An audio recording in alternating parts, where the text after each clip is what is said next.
Shalom, Bapak Ibu yang terkasih di dalam Tuhan Yesus.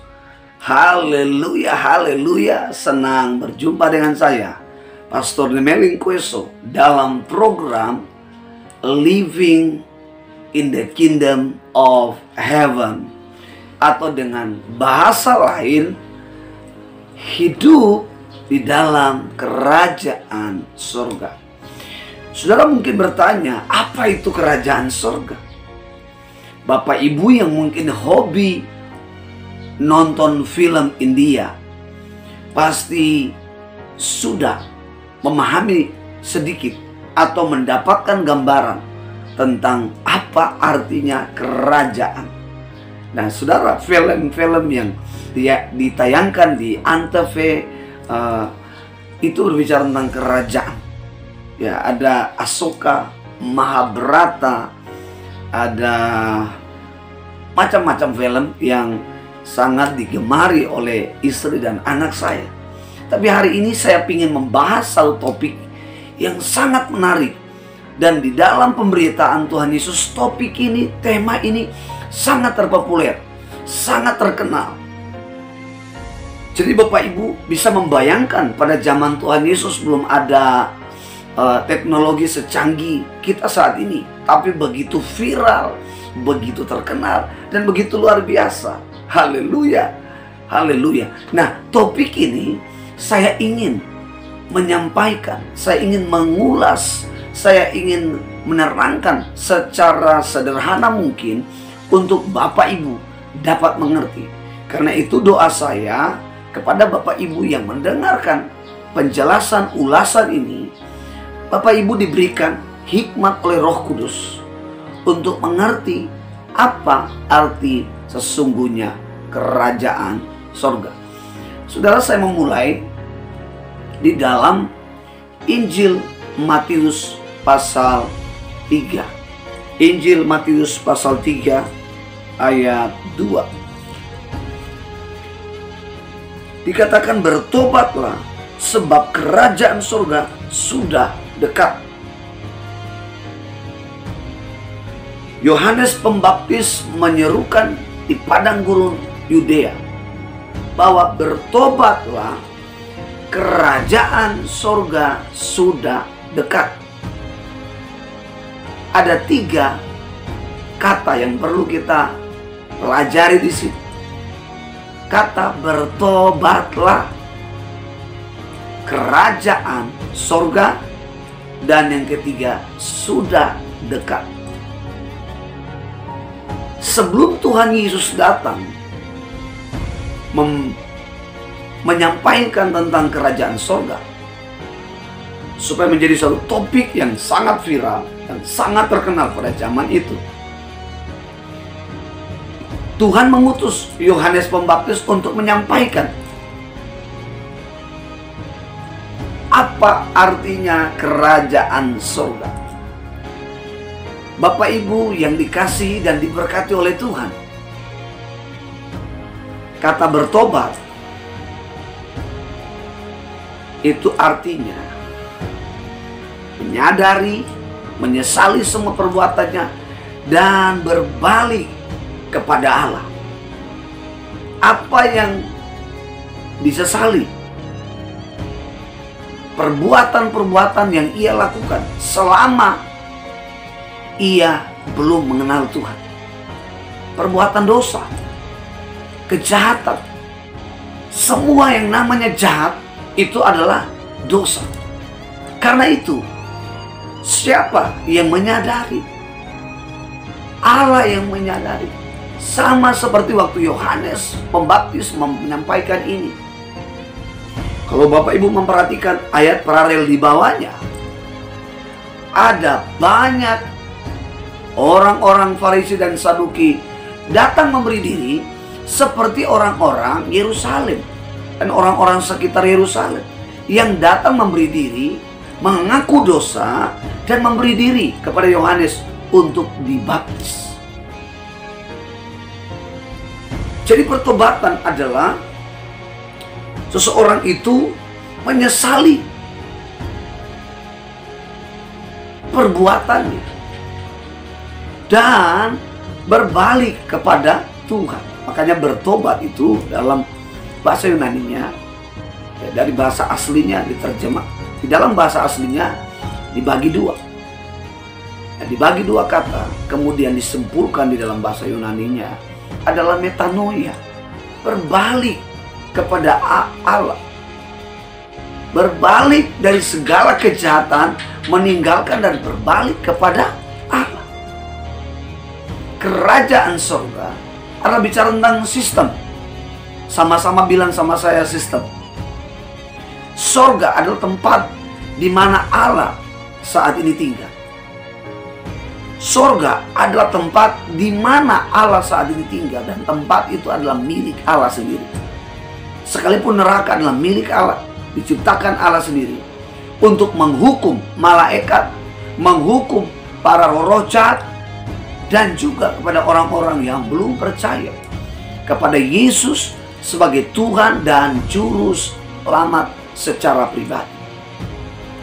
Bapak Ibu yang dikasihi dan diberkati oleh Tuhan, Allah membuat sistem ini di kerajaan. Allah membuat aturan ini di kerajaan. Nah, apa saja sistem yang ada di dalam kerajaan? Bapak Ibu yang dikasihi dan diberkati oleh Tuhan, yang pertama dicatat di dalam Roma pasal 14. Rasul Paulus menjelaskan kepada jemaat-jemaat yang ada di Asia maupun di Eropa. Ya, dikatakan di dalam Roma 14 ayat 17, sebab kerajaan Allah bukanlah soal makanan dan minuman, tetapi soal kebenaran, damai sejahtera, dan sukacita oleh Roh Kudus. Kemudian disambung di 1 Korintus oleh surat Paulus kepada jemaat di Korintus. Yang pertama dikatakan, sebab kerajaan sorga, kerajaan Allah bukan terdiri dari perkataan, tetapi dari kuasa. Bapak Ibu yang dikasihi dan diberkati oleh Tuhan, kita mengenal bahwa inilah sistem kerajaan surga yang dikenal dengan 4 sistem di surga. Yaitu pertama, sama-sama bilang sama saya, kebenaran, damai sejahtera, sukacita, dan kuasa yang dikerjakan oleh Roh Kudus. Kenapa harus Roh Kudus? Perhatikan baik. Tanpa orang percaya kepada Kristus, ia tidak akan didiami oleh Roh Kudus. Roh Kudus tidak akan berkarya di dalam kehidupan orang percaya. Pada waktu saya dan saudara percaya Yesus sebagai Tuhan dan Juru Selamat, minta, maka Roh Kudus akan datang memenuhi kehidupan saudara. Roh Kudus akan berkarya dalam kehidupan saudara. Pertanyaannya adalah, mengapa orang yang sudah percaya namun sepertinya mereka belum punya Roh Kudus? Roh Kudus sudah ada di dalam kehidupan kita. Pada waktu manusia jatuh ke dalam dosa, itulah yang menjadi rencana Tuhan dalam kekekalan. Mempersiapkan suatu rencana Tuhan yang kekal dalam kekekalan. Artinya bagaimana jalan keluarnya jika manusia yang diciptakan Allah ini serupa dan segambar dengan Allah, dan manusia ini jatuh ke dalam dosa. Apa yang harus Allah lakukan? Allah tidak seperti Allah lain. Allah tidak seperti cara pikir manusia. Allah mempersiapkan jauh sebelum terjadi. Allah Maha Tahu, dan Allah pastinya sudah tahu. Karena Allah mempersiapkan di dalam kekekalan untuk menyelamatkan manusia. Bapak Ibu yang terkasih di dalam Tuhan Yesus Kristus, pada waktu manusia jatuh ke dalam dosa, justru disitulah manusia terpisah dari kerajaan surga. Manusia tidak lagi hidup menurut pola atau sistem kerajaan surga. Manusia memilih untuk hidup dalam kerajaan kegelapan. Raja di dalam kerajaan itu adalah Lucifer yang dicampakkan Tuhan ke bumi menjadi setan, menjadi dia bolos. Dialah menjadi bapa segala pendusta. Kalau tidak salah di dalam Yohanes 14 atau di dalam Injil Yohanes dikatakan dia adalah bapa segala pendusta. Di dalam dirinya tidak ada kebenaran, apalagi damai sejahtera, apalagi sukacita, apalagi kuasa. Tidak ada di dalam diri bapa segala pendusta. Karena itu dari bapa segala pendusta ini, ya, Roma 10 ayat 10a dikatakan, aku datang.